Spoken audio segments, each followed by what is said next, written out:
Business को शुरू करने के लिए पैसों की आवश्यकता होती है और इस जरूरत को पूरा बैंकों या लोन संस्थानों से बिजनेस लोन लेकर किया जाता है। बिजनेस लोन की मंजूरी में आपकी आय के बाद आपका सिविल स्कोर महत्वपूर्ण भूमिका निभाता है। आपके सिविल स्कोर के आधार पर ही बैंक या एनबीएफसी आपके लोन आवेदन पर विचार करते हैं। अगर आपको बिजनेस लोन चाहिए और किसी कारण आपका सिविल स्कोर कम है तो आपको बिजनेस लोन मिलने में कई परेशानियों का सामना करना पड़ सकता है। लेकिन अगर आपका सिविल स्कोर कम है या सही नहीं है तो डरने की बात नहीं है, आप अपने सिविल स्कोर में सुधार कर सकते हैं। तो चलिए मैं आपको वो तरीके बताती हूँ जिनके माध्यम से आप अपना सिविल स्कोर सुधार सकते हैं। सबसे पहले बात करते हैं कि सिविल स्कोर होता क्या है। सिविल ट्रांस यूनियन स्कोर 3 अंकों की एक संख्या है जो ये दर्शाता है कि वित्तीय लेन देन में आपकी स्थिति क्या है, मतलब आपने पहले कितनी बार लोन लिया है या नहीं लिया है और उसका भुगतान समय पर किया है या नहीं किया है। ये स्कोर को आपकी क्रेडिट रिपोर्ट के आधार पर कैलकुलेट किया जाता है जिसमें आपकी क्रेडिट हिस्ट्री होती है। सिविल स्कोर 300 से 900 के बीच होता है और ज्यादा स्कोर का अर्थ है एक अच्छी क्रेडिट हिस्ट्री, इसलिए स्कोर जितना 900 के करीब होगा उतना अच्छा होगा। अगर आपका स्कोर 700 से कम है तो लोन आवेदन अस्वीकार होने की संभावना बढ़ जाती है। तो सिविल स्कोर को सुधार कैसे सकते हैं? आपकी सिविल रिपोर्ट के आधार पर आपकी सिविल रेटिंग आपकी क्रेडिट हिस्ट्री का एक अनिवार्य हिस्सा है। क्रेडिट स्कोर यानी सिविल स्कोर में सुधार करने के लिए मैं वो कुछ तरीके बताऊंगी जिनका आप पालन कर सकते हैं। तो चलिए आइए इस बारे में समझते हैं कि कैसे सिविल स्कोर को आप सुधार सकते हैं।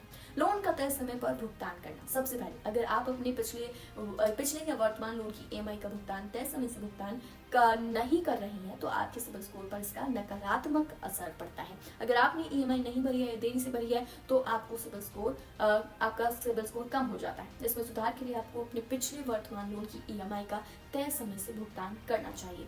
क्रेडिट कार्ड के बिल का समय पर भुगतान करें। क्रेडिट कार्ड लेना, उसका उपयोग या उसके बिल का भुगतान सिविल स्कोर बनाने, उसे सुधारने या गिराने में महत्वपूर्ण भूमिका निभाता है। जो लोग अपने क्रेडिट कार्ड के बिलों का भुगतान तय समय से नहीं करते उनका सिविल स्कोर कम हो जाता है। इसलिए अपनी सिविल रिपोर्ट सुधारने के लिए आपको क्रेडिट कार्ड के बिलों का भुगतान समय पर करते रहना चाहिए।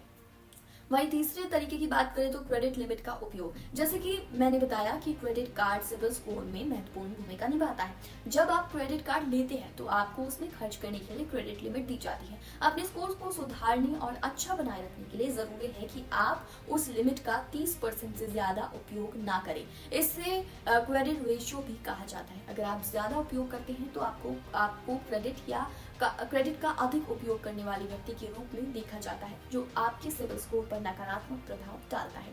एक समय में एक से ज्यादा लोन का आवेदन बिल्कुल ना करें। अगर आप लोन के लिए बार बार आवेदन करते हैं तो इसका असर आपके सिविल स्कोर पर पड़ता है। आप जब भी लोन के लिए आवेदन करते हैं तो लोन संस्थान, बैंक या एनबीएफसी आपकी क्रेडिट हिस्ट्री जानने के लिए क्रेडिट ब्यूरो से संपर्क करते हैं। इसे हार्ड इंक्वायरी कहा जाता है और ये हार्ड इंक्वायरी आपकी क्रेडिट रिपोर्ट में दर्ज होती है। इसका नकारात्मक प्रभाव आपके सिविल स्कोर पर भी पड़ता है। इसलिए एक समय में एक से ज्यादा बार लोन के लिए आवेदन बिल्कुल ना करें। वहीं जॉइंट अकाउंट होल्डर से बचें। अपने सिविल स्कोर को अच्छा बनाने या बनाए रखने के लिए ये जरूरी है कि जॉइंट अकाउंट होल्डर या लोन के गारंटर बनने से बचें, क्योंकि दूसरी पार्टी से कोई डिफॉल्ट अगर होता है तो वो भी आपके सिविल स्कोर को अफेक्ट कर सकता है। तो ये कुछ इजी तरीके हैं जिनको सिंपली आप फॉलो करके अगर आपका सिविल स्कोर खराब है तो धीरे धीरे उसमें सुधार भी आ जाएगा, और अगर अभी आपका सिविल स्कोर अच्छा है तो वो वैसे ही बना रहेगा। तो ये तरीके आपको कैसे लगे कमेंट सेक्शन में जरूर बताएं। साथ ही इसी तरह की और महत्वपूर्ण और दिलचस्प जानकारी देखने सुनने और पाने के लिए